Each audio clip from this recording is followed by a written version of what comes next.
좋습니다. 자, 지난 시간 우리는 다윗이 모압으로 피신을 했었지만 선지자의 말을 듣고 다시 유다 땅으로 돌아가는 장면까지를 다뤘습니다. 자, 오늘은 그 소식을 들은 사울의 얘기로 넘어가게 됩니다. 사무엘상 22장 6절부터 8절로 갑니다. 사울이 시작. 사울이 다윗과 그와 함께 있는 사람들이 나타났다함을 들으니라. 그때 사울이 기브아 높은 곳에서 손에 단창을 들고 에셀 나무 아래 앉았고 모든 신하들은 그의 곁에 섰더니 사울이 곁에 선 신하들에게 이르되 너희 베냐민 사람들아 들으라. 이세 아들이 너희에게 각기 밭과 포도원을 주며 너희를 천부장 백부장을 삼겠느냐. 너희가 다 공모하여 나를 대적하며 내 아들이 이세 아들과 맹약하였으되 내게 고발하는 자가 하나도 없고 나를 위하여 슬퍼하거나 내 아들이 내 신하를 선동하여 오늘이라도 매복하였다가 나를 치려하는 것을 내게 알리는 자가 하나도 없도다 하니. 자, 다윗이 유다 땅에 다시 나타났다는 소식을 들은 사울이 기브아에서 신하들을 다그칩니다. 특히 7절에 보니까 너희 베냐민 사람들아 이렇게 말을 하죠. 그러면서 이세의 아들이 너희한테 뭘 해주겠느냐 이런 식의 말을 합니다. 참 이게 어떻게 보면 치졸한 것이지만 지금도 여전히 어떤 사람들이 아주 자주 사용하는 방법이기도 하죠. 말하자면 혈연, 지연, 학연 이런 거를 아주 강조하는 겁니다. 그래서 흔히 하는 말로 우리가 남이가 이제 그런 뜻으로 말을 하는 거죠. 너희랑 나랑 요즘식으로 하면은 깐부인데 너희들이 지금 다 공모를 하고 다윗을 도와주고 있다. 왜 나한테 정보를 주는 사람이 없느냐 그러면서 신하들을 다그칩니다. 사실 이런 식으로 어떤 인연을 이제 개인적 인연을 막 내세우는 사람 치고 정말 정당하게 그 일을 추진하는 사람이 있을까 싶기도 해요. 정말 그 일이 그렇게 정당한 일이라면 거기에 맞는 논리로 설득을 해야 되는 거지. 갑자기 혈연? 너랑 나랑 어떤 사이인데 이러면서 이상한 걸 들고 나오는 거예요. 자, 그런데 우리가 알아둬야 되는 것은 그런 식의 논리로 나를 포섭하려고 했던 사람은 얼마든지 날 버릴 수 있는 사람이라는 겁니다. 자, 그러니까 정확하게 이게 이유가 되나 싶은 그런 이유로 나를 어떻게 해서든지 갖다 대면서 자기 편으로 끌어들이려고 했던 그 사람이 나에 대해서 정말 신의를 지켜주겠냐는 거예요. 거의 그렇지 않은 겁니다. 거의. 그래서 오히려 이런 식의 이제 개인적 인연을 자꾸 내세우는 그런 분들일수록 오히려 좀 더 마음의 경계심을 가져야 되는 게 아닌가 그런 생각도 하게 됩니다. 여기 사울이 어떤 사람인가 보란 말이에요. 아니 그렇게 그런 인연을 강조하는 사람이 왜 다윗은 죽이려고 그래요? 왜 다윗은? 그러니까 이건 결국 다 자기 계산에 따라서 움직이는 거지 자기가 정말 그 개인적 인연을 소중하게 생각해서 하는 말 아니라는 것을 알아둬야 되는 겁니다. 그리고 모든 인간관계는 그냥 하나님께 다 올려드리는 거예요. 내가 억지로 막 땡긴다고 되는 것도 아니고 그렇더라고요. 그래서 모든 만남과 헤어짐을 하나님의 손앞에 올려드리고 그리고 하나님만 바라보는 가운데 나아가는 것이 그게 지혜롭게 살아가는 거지. 이렇게 저렇게 그런 것들이 다 부질없지 않나 그런 생각도 해봅니다. 자, 우리 9절과 10절로 갑니다. 그때에 시작. 그때에 에돔 사람 도액이 사울의 신하 중에서 섰더니 대답하여 이르되 이세 아들이 노베 와서 아이두베 아들 아히멜렉에게 이른 것을 내가 보았는데 아히멜렉이 그를 위하여 여호와께 묻고 그에게 음식도 주고 블레셋 사람 골리앗의 칼도 주더이다. 사울이 그렇게 말을 하니까 얼른 여기에 반응한 사람이 있었는데 도액이죠, 도액. 이전에 다윗이 노베 방문을 했을 때 그걸 보고 있었던 사람, 사울의 목자자. 자, 그리고 이 아히멜렉이 다윗에게 호의를 베풀었다고 이 도액이 일러 바칩니다. 재빠르게 반응하는 사람들이 있는 것 같아요. 대의는 중요치 않아요. 오직 자기의 이익만 보이는 사람이에요. 그래서 내가 뭔가를 얻을 수 있는 타이밍이다 딱 생각이 들면 자기가 가지고 있던 그 카드를 꺼내는 거죠. 자, 제가 그냥 경험적으로 보면은 이런 분들은 뭔가를 알게 돼도 가만히 있는 걸 잘하더라고요. 아, 이게 참 대단한데 가만히 있어요. 왜 가만히 있느냐? 요걸 유리하게 써먹을 날을 기다리는 거예요. 이거 내가 뭔가 하나를 잡았고 앞으로 이게 내게 어떤 기회를 줄 텐데 이걸 꺼낼 날을 내가 기다려보자 생각하고 딱 기다리는 거예요. 저는 참 제가 이런 타입이 아니어서 그런지 모르겠는데 참 그 의지가 대단하다 그런 생각도 들어요. 그 말하고 싶은 거를 딱 참고 정확하게 자기에게 이익을 가져올 그 타이밍을 기다리고 그 타이밍이 오면은 그 카드를 꺼내는 사람들이거든요. 자, 그런데 이런 것들을 참 생각해 보면은 우리 예수님이라고 하는 분은 참 얼마나 좋은 분이신지 그런 생각을 또 하게 돼요. 이런 부류의 사람들하고는 완전히 반대편에 계신 분이시죠.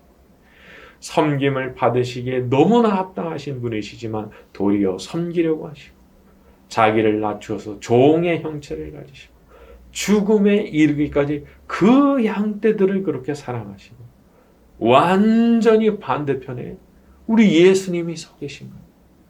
그러니까 그분을 내 주인으로 모시고 산다고 하는 게 너무 좋은 거예요. 이 세상에 도액 같은 인간만 있다 그러면 어떻게? 그러나 우리 예수님이 계시니까 그래도 내가 마음의 위안을 받고 그렇게 살아가는 거잖아요. 우리는 살아가면서 도액과 같은 사람들을 조심해야 되지만 동시에 도액과 같은 사람이 되지 않도록도 조심해야 됩니다. 왜냐하면 누구나 다 순간적으로는 시험에 들 수 있거든요. 아니 베드로도 넘어지는데 내가 안 넘어질 수가 있겠어요. 그 나중에 바울 서신 보다 보면은 바울이 또 베드로를 책망한 사건도 나오죠. 그렇게 보면은 이 베드로가 뒤에 성령 충만 받았지만 그 뒤로도 실수 많이 했다는 것을 알게 됩니다. 그러니까 마음속에 자꾸 어떤 이기심이 올라올 때 혹은 막 계산기가 머릿속에서 팍 이렇게 막 돌아가면서 작동할 때 그럴 때가 조심해야 되는 때더라고요. 여러분, 우리는 우리 자신을 위해서 사는 사람들이 아니라 예수님 위해서 사는 사람들 아니겠습니까? 날마다 예수님 마음으로 바라보고 그분의 뜻을 묻고 지극히 선하신 그분의 뜻을 따라서 우리도 그렇게 살려고 하는 사람들 아니겠어요?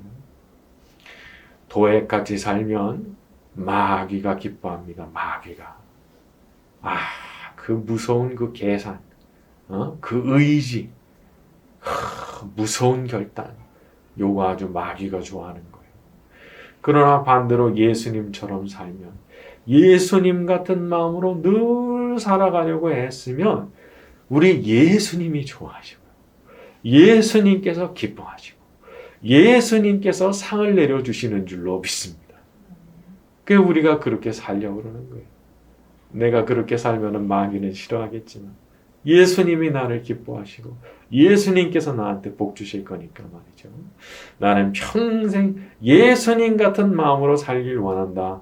마음의 결심을 하고 살아가는 저와 여러분 모두가 되기를 바랍니다. 자, 우리 11절부터 15절로 갑니다. 왕이 시작.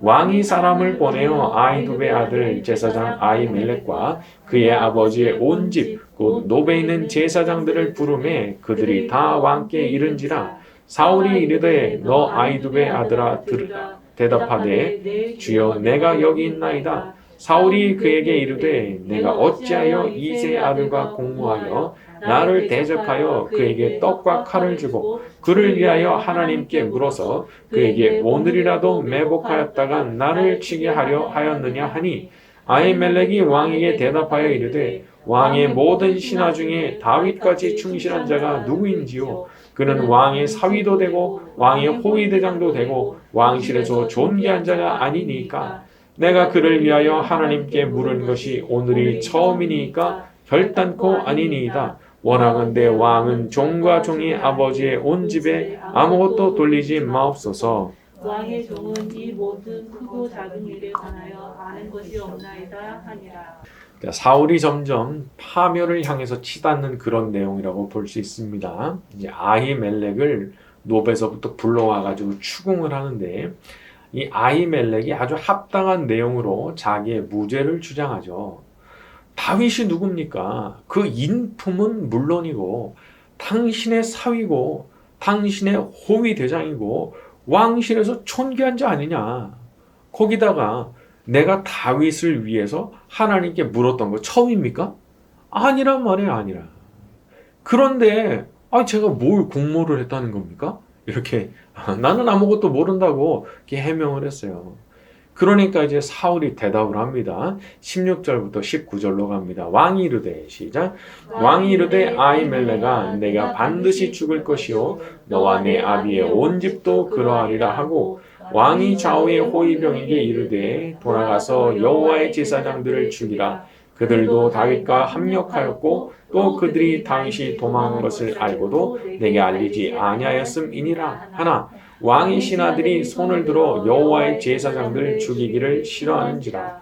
왕이 도에게 이르되 너는 돌아가서 제사장들을 죽이라 하며 에돔 사람 도에게 돌아가서 제사장들을 쳐서 그날에 세마포 에봇 입은 자 85명을 죽였고 제사장들의 성읍 노베 남녀와 아이들과 젖 먹는 자들과 소와 나귀와 양을 칼로 쳤더라. 자, 이제 사울이 말하자면 이제 생떼를 씁니다. 생떼를 말을 하는데 이제 아히멜렉의 해명을 듣고 그래? 하지만 이런 식으로 여차저차해서 그러니까 네가 죽어야 돼. 이런 식의 논리를 펴는 게 없어요. 아예 없어요. 16절에 아히멜렉아 내가 반드시 죽을 것이요. 안 받아들여요. 전후 앞뒤 설명 하나도 귀에 안 들어오는 거예요. 그냥 정신이 반쯤 나간 게 아닌가 싶을 정도로. 거기다가 무슨 명령을 내려요? 다 죽여버리라는 거예요. 노브로 가가지고 모든 제사장 다 죽여버려라. 야, 저는 이런 명령이 이제 권력자의 입에서 나올 때 진짜 무서운 일이 벌어지는 거구나. 그런 생각을 하게 됐어요. 이게 보통 사람의 말 같으면 그냥 하는 말로 그냥 저주 정도가 됐겠지만 왕의 말이잖아요. 왕의 말. 진짜 실행이 된단 말이에요. 진짜.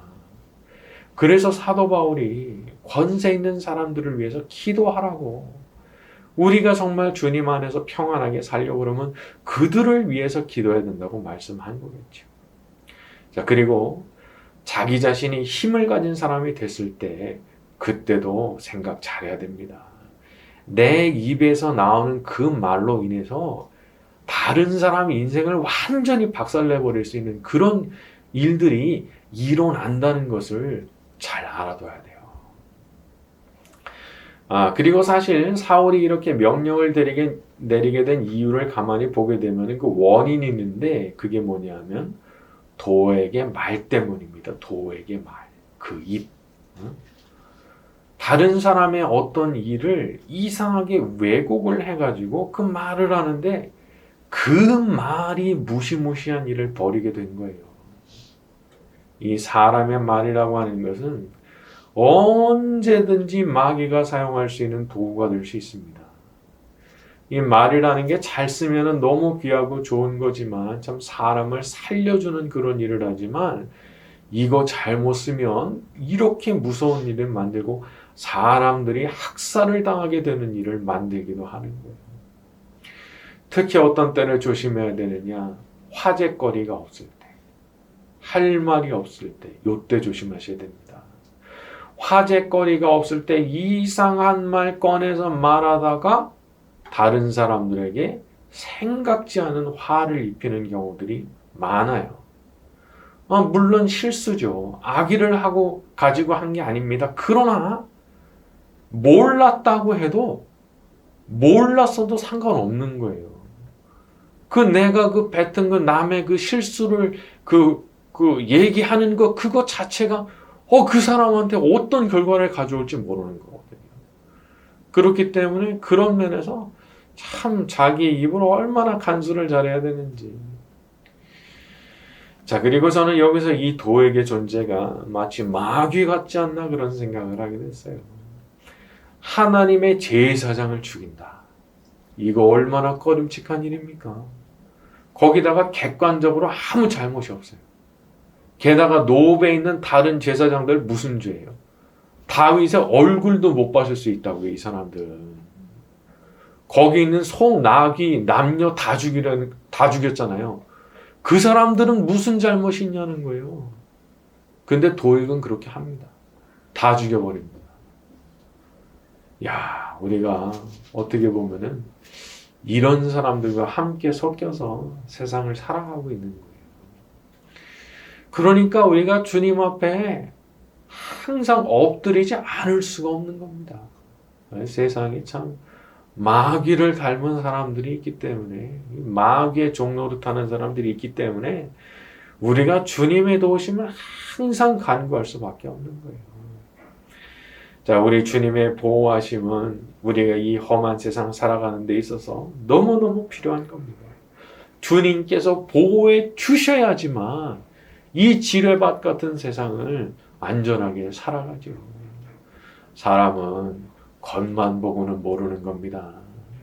사기당하는 거 어떤 사람한테 사기당해요? 전혀 사기꾼 같지 않아 보이는 사람에게 사기당하는 겁니다. 그러니까 주님께서 항상 지켜주셔야 된다. 그걸 기억을 하고 어떤 일에 대해서도 내 지혜를 믿지 말아야 돼요. 내 판단을 믿지 말아야 되더라고요. 그냥 저는 아무것도 모르니까 주님께서 가르쳐 주십시오. 주님께서 인도해 주십시오. 주님께서 지혜를 주십시오. 이렇게 해야 우리가 정말 주님의 은혜 가운데서 그렇게 살아갈 수 있게 되는 거죠. 그리고 그런 기도를 한다는 것 자체가 무슨 뜻이냐 하면 겸손하다는 뜻이에요. 겸손한 사람만 그런 기도를 드립니다. 아주 마음이 높아져가지고 내가 다 한다, 내가 저런 사람들 꿰뚫어 보고 있다, 하하.